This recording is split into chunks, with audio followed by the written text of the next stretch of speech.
नमस्कार मित्रांनो, स्वागत आहे तुमचं आपल्या यूट्यूब चॅनलवरती.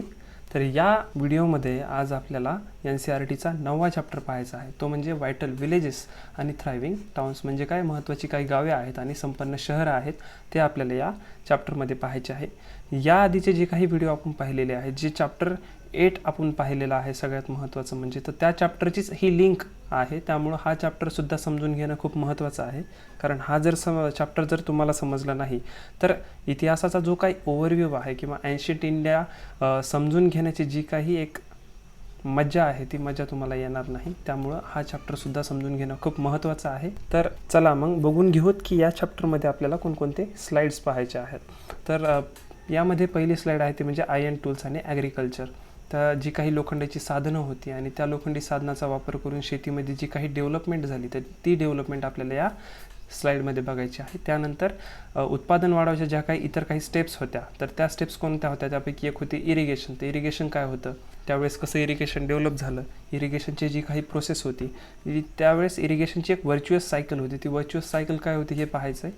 त्यानंतर तर हू लिव्ड इन द विलेजेस हे एक स्लाईड पाहायची आहे. त्याच्यामध्ये काय आपण या आधीच्या चॅप्टरमध्ये पाहिलं होतं की जी काही महत्त्वाची शहरं आहेत जसं की पाटलीपुत्र, तक्षशिला, उज्जैन, तर ही जी काही शहरं होती त्या शहरामध्ये महत्त्वाची लोकं राहायची, जसे की मर्चंट्स असतील, वेगवेगळे क्राफ्ट्स पर्सन्स असतील. तर त्याच धर्तीवरती गावामध्ये कोण राहत असायचं, तर ह्या गोष्टी आपल्याला या स्लाईडमध्ये जाणून घ्यायच्या आहेत. त्यानंतर पुढचे आहे की द अर्लिएस्ट तमिळ कंपोजिशन्स. त्यावेळेस तमिळ साहित्य डेव्हलप होत गेलं, त्या तमिळ साहित्याला कोणत्या नावानं ओळखलं जायचं, त्याच्यामध्ये काही काही गोष्टी होत्या हे पाहायचं आहे. आणि त्याच्यामध्ये अशा महत्त्वाच्या काही टर्म्स होत्या, त्या टर्म्स आपल्याला लक्षात ठेवायच्या आहेत. तर त्यामुळं ही स्लाईड नक्की पहा. त्यापुढचं आहे की फाइंडिंग आउट अबाउट सिटीज, म्हणजे काय स्टोरीज, ट्रॅव्हलर्स, कल्चर्स, आर्किओलॉजी ह्या गोष्टींमार्फत आपल्याला शहरांचा अभ्यास करायचा आहे. त्यावेळेस शहरं कशा प्रकारची होती हे पाहायचं आहे. आणि जी काही नाणी डेव्हलपमेंट होत होती तर ती नाणी कोणकोणत्या प्रकारची होती, त्या नाणीमध्ये हळूहळू नाणीमध्ये इव्हॉल्युशन होत गेलं. तर ही जी काही सगळ्यात पहिल्यांदा तयार झालेली नाणी होती ती नाणी कोणत्या प्रकारची होती हे या स्लाईडमध्ये पाहायचं आहे. त्यानंतर जी काही शहरं आपण पाहिलीत, finding out about the cities या स्लाईडमध्ये, तर त्यावेळेसची शहरं त्यांची काही महत्त्वाची फंक्शन्स होती का, तर ती फंक्शन्स कोणती होती हे या स्लाईडमध्ये पाहायचं आहे. आणि त्यानंतर क्राफ्ट्स आणि क्राफ्ट पर्सन, त्यावेळेस काय झालं, खूप सारे क्राफ्ट डेव्हलप व्हायला सुरुवात झाली होती. तर ते क्राफ्ट कोणते आहेत आणि ती जी काही लोकं होती ती लोकं कोणत्या प्रकारची होती, त्यांची काही वैशिष्ट्ये होती का, तर हे या स्लाईडमध्ये पाहायचं. आणि एक अरिकामेडू नावाची एक छोटीशी कोस्टल सेटलमेंट होती, ते एक प्रकारचं बंदर होतं जिथं खूप साऱ्या इम्पोर्ट एक्सपोर्ट गोष्टी इम्पोर्ट आणि एक्सपोर्ट होत होत्या. तर त्या गोष्टी कोणत्या होत्या, तर त्यावेळेस व्यापार कसा चालायचा, तर ही गोष्ट अरिकामेडूमधून समजायची. आणि एल्सवेअरमध्ये आपल्याला रोम नावाचं जे काही शहर आहे त्याला सिटी ऑफ मार्बल म्हटलं जायचं. तर सिटी ऑफ मार्बल का म्हटलं जायचं ही एक गोष्ट आपल्याला या एल्सवेअरमध्ये पाहायचं आहे. तर चला मग बघून घेऊत की प्रत्येक स्लाईड आपल्याला काय सांगते. तर पहिली स्लाईड आहे ती म्हणजे आयर्न टूल्स अँड ॲग्रिकल्चर, म्हणजे काय लोखंडी साधनं व शेती. आता आज आपल्या आजूबाजूला जी काही लोखंडाची साधनं आहेत आपण त्यांना ग्रांटेड घेतो, परंतु त्यावेळेसची जी लोखंडी साधनं भारतामध्ये डेव्हलप झाली त्या लोखंडी साधनाचं डेव्हलपमेंट आणि लोकांच्या जीवनाची डेव्हलपमेंट याचा काय रिलेशन आहे ही स्लाईड आपल्याला सांगते. तर बघा, भारतीय उपखंड जे आहे त्या उपखंडामध्ये जवळपास 3000 वर्षापूर्वी लोखंडाचा वापर व्हायला सुरुवात झाली. आणि जवळपास नंतर 2500 वर्षापूर्वी म्हणजे जवळपास शोध लागल्यापासून 500 वर्षांनी लोखंडाचा जो काही वापर आहे त्याच्यामध्ये वाढ व्हायला लागली. मग लोखंडापासून कोणकोणत्या गोष्टी बनवल्या जायच्या किंवा वेगवेगळे जे टूल्स बनवली जायची ती कोणती होती, एक होती की कुऱ्हाड आणि दुसरं लोखंडी नांगर. आता कुऱ्हाडापासून काय केलं जायचं, त्यावेळेस जंगल कमी करण्यासाठी कुऱ्हाडीचा वापर केला जात असावा. आणि दुसरं काय, लोखंडी नांगर. या आधीच्या चॅप्टरमध्ये आपण पाहिलं होतं की लोक काय करायचे, आधी लाकडी नांगर वापरायचे, परंतु त्यांना नंतर लोखंडी नांगराचा शोध लागला. त्याच्यामुळे काय झालं, जी काही लँड कल्टिवेशन आहे तर ती जास्त व्हायला लागली आफ्टर लोखंडी नांगराचा शोध लागल्याच्या नंतर. आणि ह्या ज्या काही गोष्टी आहेत त्या गोष्टी आपल्याला कशा कळाल्या की जे काही आर्किओलॉजिस्ट आहेत त्यांना काय झालं, जी काही मेगॅलिथिक ब्युरियल्स आहेत, आपण 5व्या चॅप्टरमध्ये पाहिलं होतं की मेगॅलिथिक ब्युरियल्स काय आहेत. तर त्या मेगॅलिथिक ब्युरियल्समध्ये जी काही दफन केलेली त्यावेळेसची जी काही माणसं आहेत त्या माणसांसोबत आपल्याला खूप सारे असे आयर्न टूल्स आणि वेपन्स सापडले आहेत. त्यावरून आर्किओलॉजिस्टना असं कळालं की लोखंडाचा जो काही वापर आहे तो हळूहळू वाढू लागला. आता NCERTनं आपल्याला हे 2च पॉईंट सांगितलेत पण यामधून आपल्याला इनडायरेक्ट गोष्टी घेण्यासारख्या काय आहेत की लोकांनी जंगल कमी करण्यासाठी लोखंडाचा वापर वाढवला, म्हणजे कुऱ्हाड वापरायला सुरुवात केली. ह्याचा इनडायरेक्ट इफेक्ट कसा झाला किंवा लोकांचं जीवन ह्याच्यामुळं कसं बदललं हे पहा की लोखंडाचा शोध लागला, लोखंडापासून लोकांनी कुऱ्हाड बनवली आणि जंगल कमी करायला सुरुवात केली. आता जो काही भाग जंगलाने व्यापला होता ती जमीन लोकांना शेतीसाठी मोकळी झाली आणि लोकांना जी काही त्या जंगल कटाई करण्यापासून जी लाकडं मिळाली त्या लाकडांपासून त्यांचं जीवन सुधारलं गेलं. म्हणजे लोकांनी कन्स्ट्रक्शनमध्ये लाकडांचा वापर केला. आपण मागच्या चॅप्टरमध्ये पाहिलं होतं की मगध साम्राज्य कसं डेव्हलप झालं किंवा पहिल्या 200 वर्षामध्ये जे काही मगध साम्राज्य आहे ते कसं इव्हॉल्व्ह होत गेलं आणि सगळ्यात मोठं महाजनपद कसं म्हटलं हे आपण आधी पाहिलं होतं. तर तेच एक लिंक म्हणजे काय, लोकांना लोखंडाचा शोध लागणं, जंगल कमी करणं आणि लोकांच्या जीवनामध्ये वाढ होणं, ही गोष्ट ह्यामध्ये शिकण्यासारखी आहे. दुसरं आहे लोखंडी नांगर. आता साहजिक आहे लाकडी नांगरापासून तुम्हाला तेवढी तुमची लँड कल्टिवेट होणार नाही, त्याच्यामुळे लोखंडी नांगराचा शोध लागल्यानंतर जी काही जमीन आहे ती जास्त कल्टिवेट होऊ लागली आणि त्याच्यामुळे काय झालं, उत्पन्न वाढू लागलं. उत्पन्न वाढल्याच्या नंतर जो काही शेतसारा आहे, जो काही टॅक्स आहे, जो काही रेव्हेन्यू आहे तो रेव्हेन्यूसुद्धा वाढू लागला. अशा प्रकारे पूर्ण किंगडम हे डेव्हलप होत गेलं. तर ही होती पहिली स्लाईड. तर या पुढची स्लाईड आहे ती म्हणजे other steps to increase production, that is irrigation. आता आपण पाहिलं की कुऱ्हाडीचा शोध लागल्यामुळं जंगल कमी केलं गेलं आणि त्यानंतर लोखंडी नांगराचा शोध लागला आणि जी काही लँड कल्टिवेशन आहे त्याच्यामध्ये वाढ व्हायला सुरुवात झाली. पण ह्या दोनच गोष्टी सगळ्यात महत्त्वाच्या आहेत का शेतीचं उत्पन्न वाढवण्यासाठी? तर नाही. शेती आपल्याला माहिती आहे की शेतीचं उत्पन्न वाढवण्यासाठी पाणीसुद्धा खूप लागतं. तर त्यावेळेस काय झालं, आता जो काही राजा आहे त्याला किंगडम वाढवायचं आहे, राजाला त्याचं किंगडम वाढवायचं आहे. त्याच्यासाठी त्याला काय पाहिजे की खूप सारा पैसा पाहिजे.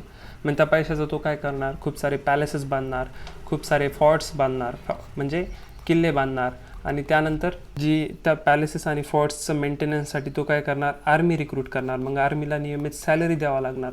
तर ह्या सगळ्या गोष्टींसाठी त्याला सगळ्यात महत्त्वाचं काय, जो काही शेतकरी आहे तर त्याच्याकडून त्याला जास्तीत जास्त टॅक्स गोळा करावा लागणार, वेगवेगळ्या मार्फत त्याला रेव्हेन्यू गोळा करावा लागणार. तर ह्यासाठी त्यांनी काय केलं, इरिगेशनची जी काही व्यवस्था आहे ती व्यवस्था त्यांनी उतरवायला सुरुवात केली. म्हणजे काय केलं, त्यांनी खूप सारी कालवे बांधली, विहिरी बांधल्या, वेगवेगळे टँक्स आणि आर्टिफिशियल लेक्स तयार केले. तर ह्याचा फायदा काय झाला, ह्या गोष्टींमुळे शेतकऱ्यांना जास्त पाणी मिळालं आणि शेतीमध्ये डेव्हलपमेंट होत गेली. म्हणजे शेतीचं जे काही उत्पन्न आहे ते वाढू लागलं, उत्पादन वाढू लागलं. त्याच्यामुळे काय झालं, जे काही किंग आहे किंवा जो काही राजा आहे त्यांनी काय केलं, आपले जे टॅक्स जो आहे किंवा रेव्हेन्यू जो आहे फार्मरकडून कलेक्ट करणारा तो रेव्हेन्यू वाढवला आणि त्याचं जे काही साम्राज्य आहे ते वाढायला सुरुवात झाली किंवा त्याचं काही जे किंगडम आहे ते किंगडम वाढायला सुरुवात झाली. तर ही स्लाईड त्यामुळं महत्त्वाची आहे. तर यानंतर आहे हू लिव्ड इन द विलेजेस, गावामध्ये कोण राहत असे. आता आपण मागच्या चॅप्टरमध्ये पाहिलं होतं की जे काही मगध साम्राज्य आहे त्याच्यामध्ये पाटलीपुत्र, तक्षशिला आणि उज्जैन हे 3 प्रमुख शहरं होते. यामध्ये लोक कोणकोणते होते, त्याच्यावरती कोण गव्हर्नन्स करायचं, ह्या गोष्टी तर आपण पाहिलं होत्या. पण सगळ्यात महत्त्वाचं आपण त्याच्यामध्ये पाहिलं होतं की ही जी काही महत्त्वाची 3 शहरं आहेत त्या शहरामध्ये वेगवेगळ्या प्रकारचे मर्चंट्स राहायचे. मर्चंट्स म्हणजे कोण, व्यापारी राहायचे, त्यानंतर क्राफ्ट पर्सन्स राहायची, अजून वेगवेगळ्या शैलीची वेगवेगळ्या स्किल असणारी लोक ह्या शहरामध्ये राहायची आणि व्यापार चालवला जायचा. परंतु गावामध्ये कोण राहायचं, तर गावामध्ये 3 वेगवेगळ्या प्रकारची लोकं राहत असायची.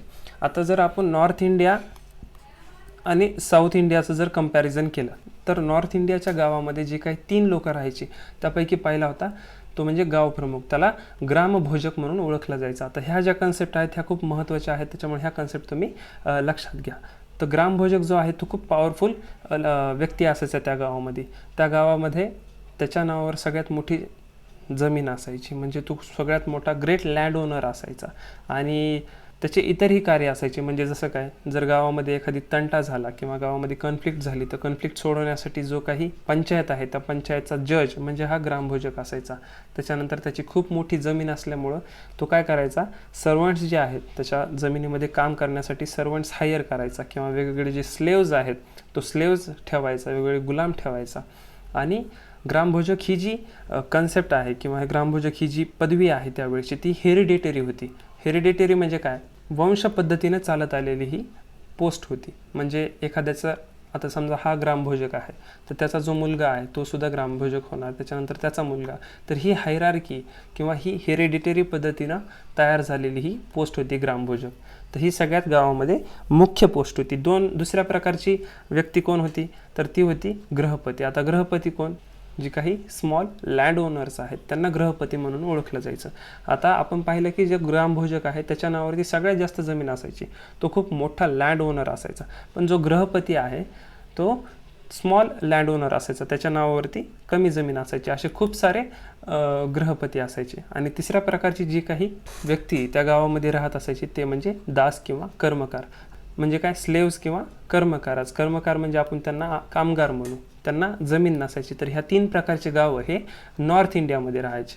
तर मग साऊथ इंडियामध्ये कोण राहायचं, तर साऊथ इंडियाचं आपण जर कंपॅरिझन केलं नॉर्थ इंडियाशी, तर जे काही मोठे जमीनदार होते साऊथ इंडियामध्ये त्यांना वेल्ललर म्हणून ओळखलं जायचं. ह्या टर्म्स खूप महत्त्वाच्या आहेत, त्याच्यामुळे तुम्ही ह्या टर्म्स लक्षात ठेवा. आपण पाहिलं की नॉर्थ इंडियामध्ये जो काही गाव प्रमुख आहे त्याला ग्रामभोजक म्हटलं जायचं, पण साऊथ इंडियामध्ये किंवा तमिळ प्रदेशामध्ये मोठ्या जमीनदारांना वेल्ललार म्हटलं जायचं. ज्याप्रमाणे ग्रामभोजकाचं कार्य असायचं सेम वेल्ललरसुद्धा असायचा.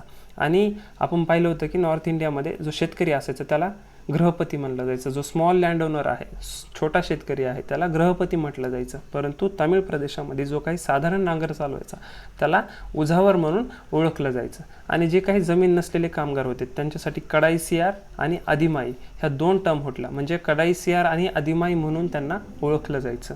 आणि त्याचबरोबर आपण पाहिलं की काय, आता नॉर्थ इंडिया आणि साऊथ इंडिया ह्या दोन्ही प्रांतामध्ये अशा वेगवेगळ्या प्रकारची लोकं राहायची, पण त्यांची कार्य हे जवळपास सारखीच असायची. त्याचबरोबर गावामध्ये कोण राहायचे, जे काही कॉपरस्मिथ असतील किंवा ब्लॅकस्मिथ असतील, म्हणजे काय लोहार असतील, कुंभार, सुतार, विणकाम करणारे, हे देखील राहत असायचे. अशा प्रकारचे महत्त्वाचे लोक गावामध्ये राहायचे. आता इथे एक पॉईंट सांगायचं राहिला म्हणजे तो म्हणजे काय, की ग्रामभोजक जो असायचा तो खूप प्रमुख असायचा. राजा काय करायचा त्यावेळेस, शेतकऱ्यांकडून काय करायचा, टॅक्स गोळा करायचा, म्हणजे काय, कर गोळा करायचा. तर गावामधून कर गोळा करण्यासाठी तो ग्रामभोजकाला सांगायचा. ग्रामभोजक काय करायचा, शेतकऱ्यांकडून सर्व सारा गोळा करायचा आणि तो राजाला द्यायचा. त्याच्यामुळे ग्रामभोजक हा खूप महत्त्वाचा होता. तर ही होती या स्लाईड. यानंतरच्या साईडमध्ये आपल्याला बघायचं आहे द अर्लिएस्ट तमिळ कंपोजिशन्स. आता या आधीच्या स्लाईडमध्ये आपण जे कन्सेप्ट पाहिले होत्या, म्हणजे वेल्ललर असेल, उझावर असेल, कडाईसियार आणि आदिमाई असेल, तर ह्या ज्या काही टर्म्स आहेत तर ह्या टर्म्स आपल्याला कुठून भेटल्या, की आपल्याला कसं कळलं की साऊथ इंडियामध्ये किंवा तमिळ प्रदेशामध्ये वेल्लेलार, उझावर किंवा कडाईसियार, आदिमाई अशा प्रकारचे लोक राहायचे. तर आपल्याला ते तमिळ जी काही कंपोजिशन झाले होते प्राचीन भारतामध्ये, तर त्या साहित्यामधून आपल्याला समजलं. जी काही प्राचीन साहित्य तमिळ भाषेमध्ये तयार झाली होती त्याला आपण संगम साहित्य म्हणून ओळखतो. त्याची जी रचना आहे ती 2300 वर्ष आधी झाली होती.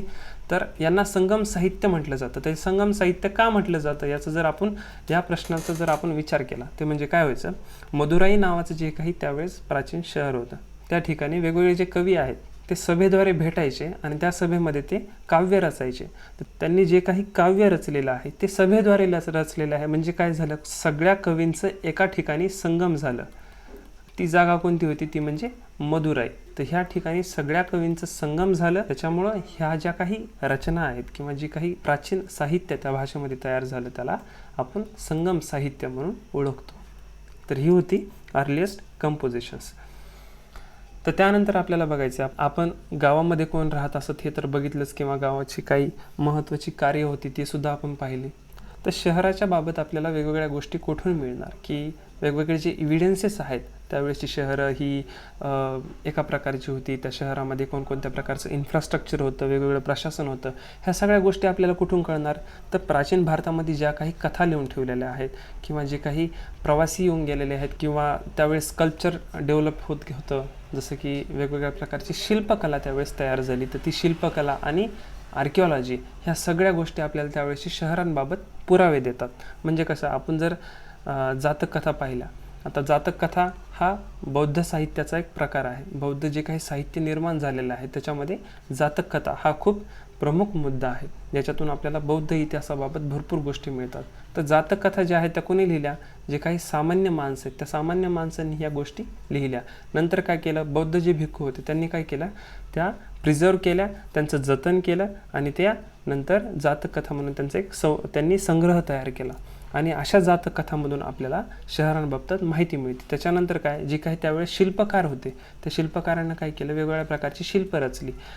जसं की महत्त्वाची इमारती आहेत त्यांच्यावरती जे काही दरवाजे आहेत त्या दरवाज्यावरती त्यांनी वेगवेगळ्या प्रकारचं दृश्य त्यांनी रेखाटलं. म्हणजे काय, त्यावेळेस शहरातली लोकं कशा प्रकारची होती, त्यानंतर जी काही गावे आहेत त्या गावातली लोकं कशी होती आणि जे काही वेगवेगळे प्रवासी यायचे त्या प्रवासींनी एखाद्या ठिकाणाला जर भेट दिली तर अशा ठिकाणी सुद्धा ते शिल्पकार त्या प्रकारची शिल्प तिथं रचायचे. तर ह्या 3 गोष्टीवरून किंवा ह्या शिल्पांवरून आपल्याला त्यावेळेसच्या शहरांची माहिती मिळते. जसं की त्यावेळेसची लोकं काय उद्योग करायची, कोणकोणत्या प्रकारची वस्त्रे घालायची, त्यावेळेस समाजव्यवस्था कशी होती, ह्या गोष्टींचा आढावा आपल्याला ह्या शिल्पातून मिळतो. त्यानंतर अजून आपल्याला गोष्टी काय कळतात, तर जी काही शहरं आहेत, आता आपण मागच्या चॅप्टरमध्ये पाहिलं होतं की जे काही महाजनपद येतं त्यांच्या ज्या राजधान्या होत्या, जसं की आपण बघितलं तर व्रजी जे काही जनपद आहे त्याची राजधानी होती वैशाली आणि मगधची जी काही राजधानी ती म्हणजे पाटलीपुत्र.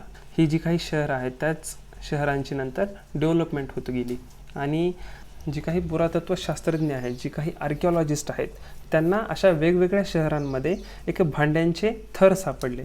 जी काही आर्किओलॉजिस्ट आहेत त्यांना काय झालं, अशाच शहरांमध्ये वेगवेगळ्या प्रकारची भांड्याचे थर सापडले. आता कुंभार ज्याप्रमाणे मडके रचवतो किंवा एकावर एक अशा प्रकारच्या जे काही रिंग्स तयार करतो त्यांना सिरॅमिक्स रिंग्स म्हणतात. तर अशा प्रकारच्या ज्या काही सिरॅमिक्स रिंग्स आहेत त्या सिरॅमिक रिंग्स ह्या आर्किओलॉजिस्टना वेगवेगळ्या शहरामध्ये सापडल्या. त्याचनंतर ज्या काही रिंगवेल्स आहेत त्या रिंगवेल्ससुद्धा सापडल्या. त्या रिंगवेल्सचा जो काही वापर आहे तो भरपूर वेळेस टॉयलेट म्हणून सुद्धा त्यावेळेस रिंगवेल्सचा वापर केला जायचा आणि अशा रिंगवेल्स ह्या इंडिव्हिज्युअलीसुद्धा सापडलेल्या आहेत आणि कलेक्टिव्हसुद्धा रिंगवेल्स आपल्याला सापडलेल्या आहेत. तर ह्या गोष्टी त्यावेळेसच्या शहरांची आपल्याला माहिती देतात.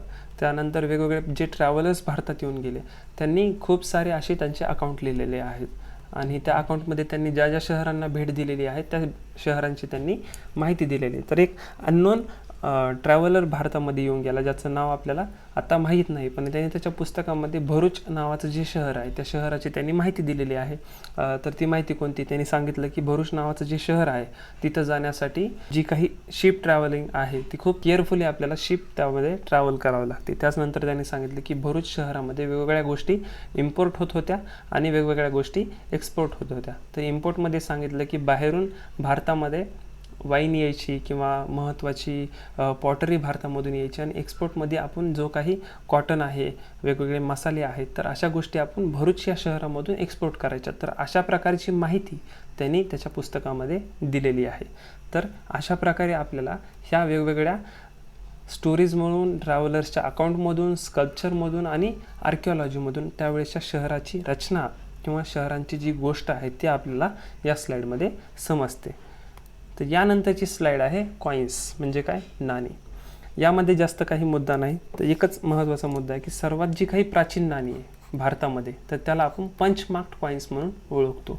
तर ते पंचमार्क्ड कॉईन्स म्हणजे काय, एक प्रकारचा शिक्का आहे, त्याच्यावरती एखादं चित्र पंच केलं जायचं आणि जो काही कॉईन तयार होईल त्याला पंचमार्क्ड कॉईन्स म्हणजे शिक्क्यानं एक मार्क केलेला कॉईन, नाणी, त्याला आपण पंचमार्क्ड कॉईन्स असं म्हणतो. तर ती जी असायची ती सहसा सिल्वरपासून तयार झालेली असायची. त्याचा जो काही शेप आहे तो जनरली राऊंड असायचा किंवा थोडाफार स्क्वेअर असायचा. अशा प्रकारची नाणी त्यावेळेस डेव्हलप झाली होती. तर यानंतरची स्लाईड आपल्याला बघायची आहे ती म्हणजे सिटीज विथ मेनी फंक्शन्स. तर आपल्याला माहिती आहे की एक जे शहर आहे ते वेगवेगळ्या कारणासाठी त्यावेळेस महत्त्वपूर्ण होतं. आपण या आधीच्या स्लाईडमध्ये पाहिलेलं आहे, जे काही पाटलीपुत्र ही राजधानी होती त्यामधून वेगवेगळ्या गोष्टी चालायच्या, जसं की व्यापार असेल, त्यानंतर महत्त्वाच्या घडामोडी त्या शहरातून चालायच्या. त्याचप्रमाणे इथं त्यांनी एक मथुरा नावाचं शहर दिलेलं आहे. तर मथुरा जे शहर होतं 2500 वर्षापेक्षा जास्त मथुरा शहर हे इम्पॉर्टंट होतं. तर ते का, तर ते म्हणजे मथुरा शहरचं जे लोकेशन आहे ते खूप इम्पॉर्टंट होतं, कारण तिथून 2 मुख्य मार्ग जात असायचे. एक म्हणजे नॉर्थ वेस्टकडून जर ईस्टकडे जायचं असेल तर त्यांना मथुरापासून जावं लागत असायचं आणि दुसरं जर त्यांना नॉर्थमधून साऊथकडे जायचं असेल तर मथुरा हे त्या वाटेमध्ये येणारा रस्ता होता. तर अशा प्रकारे मथुरा शहर महत्त्वाचं होतं. मग काय व्हायचं, आता 2 मुख्य मार्ग तिथून जात आहेत. तर मग जे काही व्यापारी आहेत, समजा वायव्य भागातून पूर्वेकडे कोणाला व्यापार करायला जायचं आहे तर तो मथुरा शहरातून जायचा. तर मग जे काही व्यापाऱ्यांचा प्रमुख रस्ता आहे तो मथुरा शहरातून जायचा. त्याच्यामुळं व्यापार इथं फार महत्त्वपूर्ण होता. वेगवेगळ्या गोष्टी इथं डेव्हलप व्हायला सुरुवात झाल्या आणि खूप सारे जे काही व्यापारी आहेत त्यांच्या वसाहती इथं तयार व्हायला सुरुवात झाल्या. म्हणजे वेगवेगळ्या प्रकारची क्राफ्ट इथं डेव्हलप व्हायला सुरुवात झाली.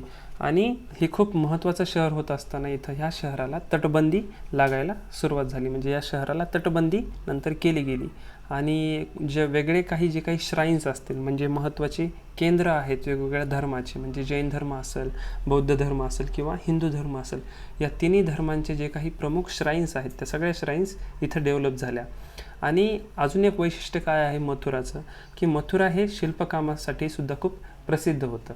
जी काही शिल्प तयार व्हायला लागली तर ही शिल्प इतर शिल्पांपेक्षा, म्हणजे बाहेर जी काही स्कल्पचर्स तयार व्हायला लागली होती त्या स्कल्पचरपेक्षा मथुरांचं जे काही शिल्प आहे, मथुरांची जी काही शिल्पकला आहे ती इतर शिल्पांपेक्षा वेगळी होती.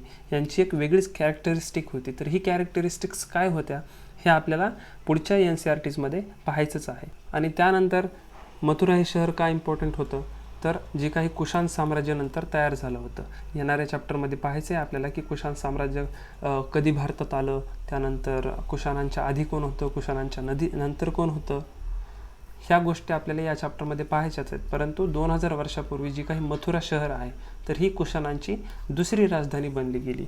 आणि मथुरा जे शहर आहे ते एक धार्मिक केंद्र होतं. आपण आधी पाहिलं की जे काही श्राईन्स तयार झाले होते मथुरा शहरामध्ये, बौद्ध रिलिजन असेल, जैन रिलिजन असेल किंवा हिंदू रिलिजन असेल, ह्या तिन्ही रिलिजनचं हे एक धार्मिक केंद्र होतं. वेगवेगळ्या प्रकारच्या धार्मिक घडामोडी या मथुरा शहरामध्ये घडायच्या.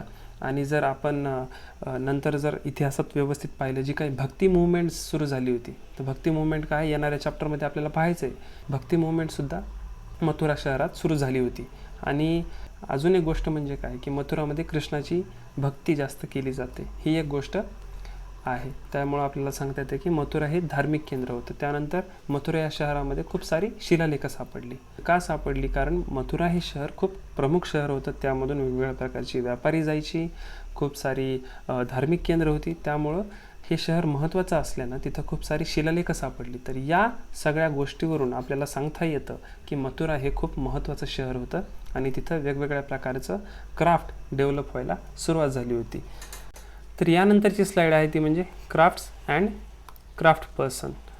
म्हणजे काय, हस्तकला आणि कामगार. यामध्ये आपल्याला पाहायचं की ज्यावेळेस वेगवेगळी शहरं उदयास येत होती त्यावेळेस क्राफ्टसुद्धा डेव्हलप व्हायला सुरुवात झाली होती. तर त्या प्रकारची वेगवेगळी कोणती क्राफ्ट आहेत हे पाहायचं आहे. आता आपल्याला आज खूप सारे आर्किओलॉजिकल एव्हिडन्स उपलब्ध नाही आहेत, परंतु जी काही पॉटरी आपल्याला सापडली आहे, जसं की नॉर्दर्न ब्लॅक पॉलिश्ड वेअर, याच्यापासून आपल्याला दिसून येतं की त्यावेळेसुद्धा क्राफ्ट डेव्हलप व्हायला सुरुवात झाली होती. तर नॉर्दर्न ब्लॅक पॉलिश्ड वेअर म्हणजे काय, ह्या नावाचं जर आपण डिसेंट्रलायझेशन केलं म्हणजे काय, नॉर्दर्न ब्लॅक पॉलिश्ड वेअर म्हणजे काय, की ही जी काही प्रकारची पॉटरी आहे ती उत्तर भारतामध्ये सापडायची, त्याच्यामुळे ह्यांना नॉर्दर्न म्हणून ओळखलं जायचं. आणि ही जी काही पॉटरी आहे ती ब्लॅक कलरची असायची, त्याच्यावरती ब्लॅक कलरचा पॉलिश असायचं ब्लॅक कलरचं, त्याच्यामुळे त्याला नॉर्दर्न ब्लॅक पॉलिश्ड वेअर म्हणून ओळखलं जायचं. तर अशा प्रकारची पॉटरी त्यावेळेस डेव्हलप व्हायला सुरुवात झाली होती. अजून खूप सारी क्राफ्ट त्यावेळेस डेव्हलप झाली होती, परंतु त्याचे एव्हिडन्सेस सध्या उपलब्ध नाही आहेत. परंतु जे काही टेक्स्ट आहेत वेगवेगळ्या साहित्यामध्ये सांगितलं आहे की त्यावेळेस क्लोथ मॅन्युफॅक्चरिंग हे खूप महत्त्वाचं एक क्राफ्ट डेव्हलप होऊ लागलं. वेगवेगळ्या प्रकारची क्लोथ भारतामध्ये मॅन्युफॅक्चर होऊ लागले. मग क्लोथ मॅन्युफॅक्चरिंग होऊ लागले तर एक प्रमुख सेंटर्स तयार झाले, एक नॉर्थ इंडियामध्ये आणि एक साऊथ इंडियामध्ये. जसं की नॉर्थ इंडियामध्ये बघितलं तर वाराणसी हे एक प्रमुख केंद्र होतं आणि साऊथ इंडियामध्ये मदुराई नावाचं जे काही शहर आहे मदुराई, तर या ठिकाणी क्लोथ हे मॅन्युफॅक्चरिंग होऊ लागलं आणि ते एक वस्त्र बनवण्याचं प्रमुख केंद्र बनवले होते, मदुराई आणि वाराणसी. तर यामध्ये अजून एक गोष्ट लक्षात ठेवण्याची काय, तर अशा प्रकारचे क्राफ्ट त्यावेळेस डेव्हलप होऊ लागले. तर व्हॉट अबाउट क्राफ्ट पर्सन्स, तर त्या क्राफ्टमध्ये महिला व पुरुष दोघंही कार्य करत असायचे. आणि अजून यामध्ये सगळ्यात महत्त्वाची गोष्ट म्हणजे काय, तर त्यावेळेस श्रेणी डेव्हलप होऊ लागल्या. आता श्रेणी कन्सेप्ट काय, ही खूप महत्त्वाची कन्सेप्ट आहे. वेगवेगळ्या कॉम्पिटेटिव्ह एक्झाम्समध्ये सुद्धा, मेन्सलाही आणि प्रीलासुद्धा ह्या कन्सेप्टवरती प्रश्न विचारून झालेले आहेत. आता श्रेणी म्हणजे काय, तर याला इंग्लिशमध्ये आपण असोसिएशन्स म्हणूत. वेगवेगळ्या संघटना ज्या आहेत त्या संघटना त्यावेळेस डेव्हलप व्हायला सुरुवात झाली होती. ज्या काही कामगार आहेत किंवा व्यापारी आहेत त्यांच्या संघटना त्यांनी डेव्हलप केलं, त्याला श्रेणी म्हणून ओळखलं जातं. तर श्रेणींचं कार्य काय असायचं, तर जी काही नवीन लोकांना क्राफ्ट शिकायची आहे तर अशा लोकांना ट्रेनिंग देणं, त्यानंतर जे काही क्राफ्ट तयार करणाऱ्या सेंटर्स आहेत अशा सेंटर्सला जो काही रॉ मटेरियल आहे तो पुरवणं, कच्चा माल पुरवणं, नंतर जी काही फायनल प्रोडक्ट तयार झालेला आहे तर अशा तयार वस्त्रांची वाटणी करणं, हे प्रमुख काम ह्या श्रेणी करायच्या. तर खूप साऱ्या अशा ज्या काही श्रेण्या आहेत त्या इतरही काम करायचं. त्यापैकी काय, तर त्या बँकेचं काम करायचं. जसं की त्यावेळेस जी काही श्रीमंत व्यक्ती किंवा प्रमुख महिला असतील त्या काय करायच्या, आपला जो काही पैसा आहे तो अशा बँकेमध्ये इन्व्हेस्ट करायचा व त्यांना इन रिटर्न त्यावेळेस इंटरेस्ट रेटसुद्धा ठरवलेला असायचा. तर अशा प्रकारचं कार्य ह्या श्रेणी करायच्या. आणि इतर कार्य काय करायच्या, ज्या काही प्रमुख त्यावेळेस रिलिजियस इन्स्टिट्यूशन्स असायच्या, वेगवेगळ्या धार्मिक संस्था असायच्या, त्या संस्थांना हे जे काही कामगारांच्या श्रेणी आहेत किंवा व्यापाऱ्यांच्या श्रेण्या आहेत तर ह्या श्रेण्या अशा धार्मिक संस्थांना डोनेशनसुद्धा द्यायच्या. तर अशा प्रकारची माहिती आपल्याला या क्राफ्ट्स आणि क्राफ्ट पर्सनबाबत या चॅप्टरमधून मिळते. यानंतर आपल्याला पाहायचं आहे अ क्लोजर लुक टू अरिकेमेडू. याआधी बघितलं की वेगवेगळ्या प्रकारची जी गावं तयार होऊ लागली त्या गावामध्ये जी काही क्राफ्ट तयार होऊ लागली, क्राफ्ट पर्सन्सची ज्या काही श्रेणी तयार झाल्या होत्या त्या श्रेणी पाहिल्या आणि वेगवेगळ्या प्रकारची गावं त्यांचा इतिहाससुद्धा आपण या चॅप्टरमध्ये पाहिला. तर यामध्ये आपल्याला अरिकामेडू नावाचं जे काही ठिकाण आहे त्या अरिकामेडू या ठिकाणाविषयी माहिती घ्यायची आहे. अरिकामेडू जी काही कोस्टल सेटलमेंट होती जवळपास 2200 ते 1900 वर्षाआधी काय झालं, तिथे वेगवेगळ्या देशातून ज्या काही गोष्टी आपण आयात करायच्या होत्या ह्या सर्व गोष्टी अरिकामेडू येथे अनलोड व्हायच्या. त्यानंतर अरिकामेडूमध्ये आपल्याला एक मोठं वेअर हाऊस सापडलं जे की पूर्णतः विटांपासून बनलेलं असायचं. आणि अजून एक महत्त्वाची गोष्ट म्हणजे काय, जो काही मेडिटेरियन रिजन आहे त्या मेडिटेरियन रिजनमधून आपल्याला तयार होणारी जी काही लोकल पॉटरी आहे ती लोकल पॉटरी आपल्याला अरिकामेडू या ठिकाणी सापडायची. आता जर आपण व्यवस्थित पाहिलं तर मेडिटेरियन रिजन ह्या इकडं आहे आणि आपला इंडिया जो आहे तो इकडं आहे. तर इतक्या लांबची पॉटरी ही आपल्या अरिकामेडू या ठिकाणी सापडणं म्हणजे काय, की आपला जो काही प्राचीन व्यापार आहे तो इंडियन सबकॉन्टिनेंट पुरताच मर्यादित नसून किंवा इकडं पूर्वेकडं मर्यादित नसून भारताचा व्यापार हा पार पश्चिमेकडं सुद्धा चालू असायचा. ही गोष्ट आपल्याला या पॉईंटमधून समजते. तर आपल्याला मेडिटेरियन रिजनमध्ये जी काही तयार होणारी पॉटरी आहे ती अरिकामेडू येथे सापडली. तर कोणकोणत्या प्रकारची पॉटरी आपल्याला सापडली, एक म्हणजे अम्फोरे नावाचा एक डबल हँडेड जार म्हणजे अम्फोरे हा आपल्याला अरिकामेडू येथे सापडला. तर याचं कार्य काय असायचं, वेगवेगळ्या प्रकारचं लिक्विड ठेवणं जसं की ऑइल, वाईन किंवा वॉटर अशा गोष्टी ठेवण्यासाठी अम्फोरेचा वापर केला जायचा. त्यानंतर आपल्याला स्टॅम्प रेड ग्लेज्ड पॉटरी सापडली ज्याला आपण अरेटिन वेअर म्हणून सुद्धा ओळखतो. तर अशी ही पहा इथं, तर अशा प्रकारची पॉटरी आपल्याला अरिकेमेडूमध्ये सापडली. तर इतर गोष्टी आपल्याला काय सापडल्या, जसं की जे काही रोमन लॅम्प्स तयार व्हायचे, वेगवेगळ्या प्रकारचे ग्लासेस तयार व्हायचे किंवा प्रिशियस स्टोन्स असतील, जेम्स असतील, डायमंड्स असतील, तर अशा गोष्टी किंवा अशा वस्तू आपल्याला अरिकामेडूमध्ये सापडल्या. त्याचबरोबर इथे स्मॉल टँक्स सापडलेल्या आहेत. ती स्मॉल टँक्स कशाची होते, जी काही कपडे आहेत त्या कपड्यांना डाय करण्यासाठी ह्या स्मॉल टँक्सचा वापर केला जायचा. त्याच्यामध्ये डाईंग वॅट वापरलं जायचं, ते वापरून त्या कपड्याला डाय केलं जायचं. तर अशा प्रकारचे टँक्स आपल्याला ह्या अरिकेमेडू जे की पॉंडिचेरीच्या इथं ही साईट आहे. तर ही साईट आपल्याला या अरिकामेडूविषयी माहिती देते. तर इनडायरेक्ट आपल्याला ही माहिती काय देते की त्यावेळेस प्राचीन भारताचा जो व्यापार आहे तो इंटरनल मर्यादित नसून रोमन किंवा जो काही मेडिटेरियन रिजन आहे इतक्या लांबपर्यंत आपला प्राचीन भारताचा व्यापार त्यावेळेस गेला होता. ही गोष्ट आपल्याला दाखवते. तर या चॅप्टरची सगळ्यात शेवटची स्लाईड म्हणजे एल्सवेअर म्हणजेच अन्यत्र. यामध्ये आपल्याला रोम नावाचं जे काही प्राचीन शहर आहे त्या शहराविषयी माहिती घ्यायची आहे. तर रोम शहर जे आहे ते युरोपमधील सर्वात प्राचीन शहरापैकी एक असणारं हे शहर आहे. ज्यावेळेस भारतामध्ये गंगा नदीच्या परिसरामध्ये ज्या काही वसाहती निर्माण होत होत्या त्याच दरम्यान युरोपमध्ये रोम नावाचं शहर उदयास आलं आणि रोम जी आहे ते त्यावेळेसच्या सर्वात मोठ्या साम्राज्याची राजधानी होती. त्यापैकी ऑगस्टस नावाचा एक राजा होता. तर त्याने असं सांगितलं आहे की जवळपास 2000 वर्षापूर्वी त्याला रोम शहर सापडलं. त्याला ज्यावेळेस रोम शहर सापडलं त्यावेळेस ती एक सिटी ऑफ ब्रिक होती, म्हणजे सर्व विटांचं शहर होतं. परंतु त्यांनी त्याला कन्वर्ट केलं सिटी ऑफ मार्बलमध्ये. म्हणजे काय, Augustus converted the city of brick to the city of marble. आणि त्याच्यानंतर येणारे जी काही राजे आहेत त्यांनी काय केलं, त्याच्यामध्ये वेगवेगळे ॲम्फी थिएटर्स बांधले. ॲम्फी थिएटर काय असतं, एक गोल ग्राउंड असतं, त्याच्या आजूबाजूला लोकांना बसायला सीट्स असतात. त्याच्यामध्ये जे काही मोठमोठे खेळ होणार किंवा पराक्रम होणार, वेगवेगळ्या विधी होणार, ह्या सर्व विधी ह्या राऊंडमध्ये व्हायच्या. आजूबाजूला लोकांना बसण्यासाठी जागा असायची. एक प्रकारचं स्टेडियम म्हणजेच ॲम्फी थिएटर त्यावेळेस खूप साऱ्या राजांनी बांधली. तर या गोष्टी आपल्याला रोम शहराबद्दल सांगतात. तर इथं आपण रोम शहराविषयी माहिती घेतली. तर याचा आणि या चॅप्टरचा रिलेशन काय आहे हे भरपूरदा आपण NCERT वाचल्यासुद्धा आपल्याला समजत नाही आहे. परंतु इथं आपल्याला समजून काय घ्यायचं आहे ते म्हणजे एकीकडे रोम शहर युरोपमध्ये डेव्हलप होत असताना आणि आपल्या गंगा व्हॅलीमध्ये जी काही वसाहती निर्माण होत होत्या, तर यांची डेव्हलपमेंट आणि यांची डेव्हलपमेंटमध्ये काय फरक होता. जसं की यांनी city of brick into city of marble केलं, परंतु आपले जे काही वसाहती तयार होत होत्या त्या अजूनही विटा असतील किंवा दगडं असतील याच्याच वापरामध्ये होत्या. तर एक प्रकारचं कंपॅरिझन आपल्याला त्यावेळेस करता येतं की ज्या काही जगामध्ये इतर भागामध्ये काय डेव्हलपमेंट होत होती आणि भारतामध्ये काय डेव्हलपमेंट होत होती, या गोष्टी आपल्याला ही एल्सवेअर आपल्याला सांगून जाते. तर मित्रांनो, हा होता NCERTचा 9वा चॅप्टर व्हायटल विलेजेस आणि थ्रायव्हिंग टाउन्स. अशी आशा करतो की तुम्हाला हा चॅप्टर समजला असेल. जर कोणती कन्सेप्ट नसेल समजली तर मला कमेंट बॉक्समध्ये नक्की विचारा, मी तुम्हाला उत्तर देण्याचा नक्की प्रयत्न करेल. आणि जर तुम्ही चॅनलला नवीन असाल तर आमच्या चॅनलला नक्की सबस्क्राईब करा. मित्रांनो, हा होता NCERTचा 9वा चॅप्टर व्हायटल विलेजेस आणि थ्रायव्हिंग टाउन्स. अशी आशा करतो की तुम्हाला हा चॅप्टर समजला असेल.